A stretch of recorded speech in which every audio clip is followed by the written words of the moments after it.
What's good, y'all? Silas Kamoon here, and I'm back with another video. And in this video, I'm gonna show y'all how I get paid to live in my own crib. Plus, I'm gonna give y'all a tour. Let's get into today's video. I guess I got my swagger back. Oh, hey, I didn't see you there. I'm just getting dinner ready. Tonight's a special occasion. Tonight we're having a pureed nut spread with a strawberry relish reduction over a brioche bun, served on a white platter. What's the special occasion? I mean, it's the first of the month. I just got rent. Yes, I just got rent to live in my own house. How am I doing it? Through house hacking. House hacking is essentially whenever you rent out a part of your primary residence so that the tenants will cover either all of or a majority of your housing and all the related expenses. So you can house hack in a bunch of different ways, right? There's normal house hacking, right? Which is essentially when you buy a 2 or 3 or 4 unit property and you live in one unit and you rent out the other 3, right? So the other tenants will cover the mortgage, and if you're lucky, even all the utilities and everything, meaning you don't have to pay anything. There's also single family house hacking. That's essentially whenever you rent out the other bedrooms in your home, right? See, but what I did was when I graduated, I bought a single family house with a converted studio apartment garage, which is essentially what I'm living in right now. Speaking of which, let me show you around. I almost played myself. Now we can go. So this is the house. We got the front house here. Like I said, single family house with a garage apartment, 3 bedroom, 2 bath, and we got our own private entrance.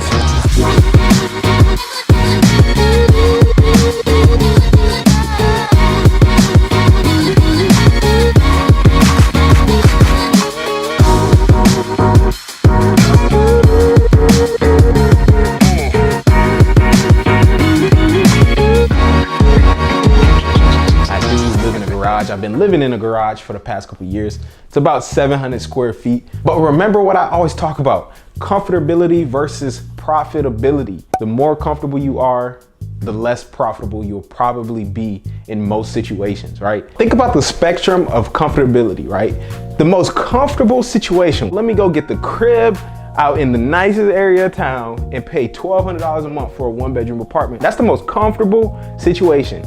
Also the least profitable, right? As opposed to living in a 2 or 3 or 4 unit. Now, you know, the property might not be as nice necessarily, but you have someone covering at least a majority of your housing expenses. That's a little less comfortable, but it's definitely a lot more profitable. Or if you think about this too, what if you rent out all the bedrooms in a single family house and you share a bathroom, a kitchen, and a living room? Now that is even less comfortable, but even more profitable. You have to find that balance between comfortability versus profitability. That balance might not be as extreme as it is for someone like me that's willing to sacrifice, you know, my 20s living in a garage as opposed to living in the nicest part of the city. There's a balance for everyone. However, I will say if you are younger, meaning between the ages of 18 to 30, you should definitely be leaning more so on the profitability side than on the comfortability side, in my opinion, especially if you don't have a family and kids and all these kind of things yet, right? Because this is the best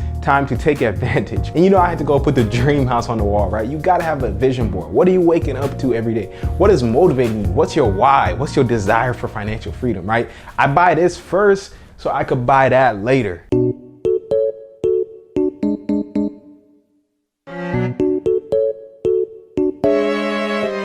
So how did I actually finance this property at 21 years old? So if you are a first-time home buyer, which a lot of people are, you will qualify for what's known as an FHA loan. So an FHA loan is a Federal Housing Authority loan, which is essentially a loan that's backed by the government. A FHA loan only requires you to put down 3.5%. That is a very low amount. So if a house is $100,000, you only gotta put down $3,500. If the house is $200,000, you only gotta put down $7,000.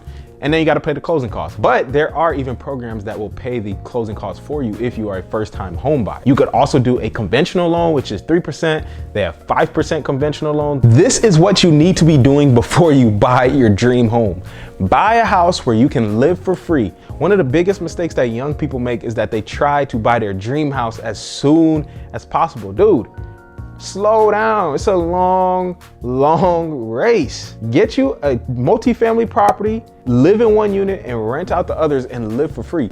That single thing alone can literally change your life, because imagine how much money you'll be keeping if you're not paying rent. My first year out of college, I told you I wanted to go get the big baller apartment, $1,200 a month. I lived there for about 8 months before I moved to the crib. I spent nearly $10,000 in rent when I could have been living here for free. Think about that alone. Imagine the opportunity cost with that. Opportunity cost. The money I was putting to rent, I could have been investing. Imagine what that $10,000 that I spent in rent could be worth today had I put that in the market or used it to buy real estate. Something other else than making the owner of that property wealthier and wealthier by increasing his net worth or their net worth every single month. If you weren't to do anything else that we ever talked about or that we ever mentioned on the podcast or that I ever mentioned in a YouTube video, do this one thing. Just do this one thing. With the FHA loan, you're only required to live in the property for 1 year and then you can move out. Make sure you live in the property for that 1 year though. Do not, and I repeat this, I'm not recommending you go buy investment properties with FHA loan, because that is what we call mortgage fraud. And that can get you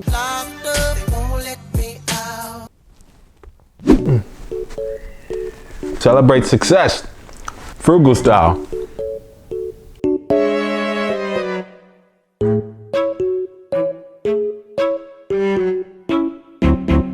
But this is where the magic happens, right? This is the kitchen, the office, the gym, my laundry room, my studio, everything. This is where stuff gets done. This is where moves get made. And I don't know if y'all know, but a lot of the top businesses in the world like Google and Apple were actually founded in a garage. So it's only right that I start out the same way. But like I was saying, this is literally the single greatest financial decision that you can make. Aside from the fact that you don't have to pay any rent, right? So now you get to put that money away every single month. Your net worth also increases every single month because the tenants that live in the other side, these walls are pretty thin. They can probably hear me right now. Those tenants that live on the other side will be increasing your net worth every single month. Why? Because of principal, interest, taxes, insurance, right? The principal balance is getting decreased every single month on that property by those tenants. Every time they pay rent, you pay the mortgage, a part of that principal balance gets decreased, which goes to your net worth, because net worth is a function of equity, which is the value of the property minus what you owe. So every month what you owe is getting decreased. The mortgage on this property is only $1,233, but the rent that I charge the tenants to live over there on the main house, which is 3 bedrooms, 2 bath, is $1,350. That means I get to cash flow $117 every single month. But I don't take that money and go spend it on stupid things like shoes and Chick-fil-A. You put that money away for things like variable expenses that might come up, or capital expenditures or repairs. You don't want to have to come out of pocket. You want to make sure that the rent covers everything. So make sure anything that you're cash flowing, that you put that money away. Do not go spend it. Not to mention that you also get depreciation benefits, right? So when you own rental properties or investment properties, you essentially get to write off what the IRS calls a paper loss in a form of depreciation. So let's say you own a property that's worth $300,000 and the land that it sits on is worth $20,000. You can essentially depreciate the value of the property itself, of the physical building, because the IRS says that it's a physical structure. So if we take 300,000 minus 20,000, obviously we have 280,000. We divide that by what the IRS allows you to depreciate a property, a residential property over, which is 27 and a half years, then you get $10,181.81 that you're able to deduct from your personal income taxes every single year. So now you can begin to see why real estate investors don't pay anything in taxes, because when you scale this up to 10 million or 20 million or 100 million or a billion, you're gonna eliminate all your taxes no matter how much money you're making. And I'm not even done. You also get the appreciation on the house too. So every single year, the value of that property should be going up. Generally speaking, the value of real estate typically goes up. Even if we have a recession, this is recession proof, because people will still need a place to live in a recession. Your house should still be able to get rented out as long as you didn't buy something that was $10,000 a month in rent. If you bought a reasonable, modest, normal house or a normal multifamily property, then it will definitely be able to get rented out regardless of the economy. Regardless what happens, it doesn't matter if the house goes up in value, because you still get to live for free. Your net worth still increases every month. The appreciation is just icing on the cake. It's really this simple. 3.5% down FHA loan, get a multifamily property, meaning up to 4 units you can buy. Anything beyond 4 units is considered commercial real estate, and you have to get a commercial loan. Or you can get a little more uncomfortable and do the house hacking by the rooms, or you can be like me, convert a garage. You can even do luxury house hacking, which is essentially where you do a back house, which one of my properties actually has a back house, which if I want to house hack that one, I could just live in the back and rent out the front house. But it was a good rental property. So the dope thing about house hacking a house with a converted garage or a back house is that you essentially get a single family mortgage with a duplex type income, right? Because these units, the garage apartments, the back houses, they generally don't increase the value of the property enough to justify, another $100,000 like it would if you had a duplex, in which, it might justify another $100,000 in value. The appraisers typically only value these, converted units, maybe another $10,000, but the rents on them are still gonna be close to what you would get in a normal apartment. My other property, the back house, is renting for $900.